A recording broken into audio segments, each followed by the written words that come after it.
don't worry, if you didn't catch all the matches here, you still have more to catch later, and then you need to go back and rewatch all the matches in East as well to make sure you have all your daily dose of PUBG Mobile. We're getting to our third match here momentarily, and Kalaris, the first thing we have to talk about here off the bat is the fact that Group E are coming in for the first time today. Yeah, excited to see them come in. Obviously, some big names in there after they've watched these first two games unfold. And how will they react to what they've already seen? Again, you know, we were talking about DRS. They're going to probably be going as Naya. That is a hot drop that can be a little bit scary. You want to get yourself finished in that hot drop fast so you can get your rotations going on. Also, Genesis Dogma, I want to see how their consistency can kind of convert from some of their regional play into this World Championship phase. They've been able to get themselves wins, big wins in fact, with 18, 20 kills apiece here and there in their region. But will that be able to convert to this huge international stage? And it remains to be seen. Yeah, Max, I mean, Genesis Dogma, the fact that they qualified for PMGC over Bigatron, try to fight for their chance to qualify into this one, I think that really says a lot about, obviously, the scene in Indonesia, but also, more importantly, for this team. They have high expectations on them.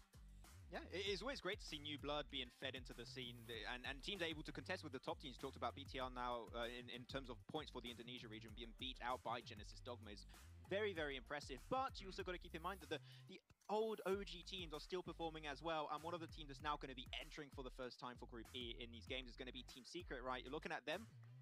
They qualified in this PMGC by winning through points in the Malaysian region, but they also won their championship. They didn't even have to, they just wanted it for extra bragging rights. So the fact that they have been dominating throughout the entirety of this year and are making it once again back into PMGC, I think Team Secret, for a lot of people at home, is going to be seen as one of these big favorite teams that could make it very far in this tournament. I mean, speaking of dominating, I bet Team Secret were probably using a OnePlus 9T phone to have that kind of domination. With flagship performance, an immersive 120Hz display, and hyper-touch technology made specifically for gamers, the OnePlus 9 and 9 Pro are your best shot to climb the leaderboards and maybe your chance to get into PMGC.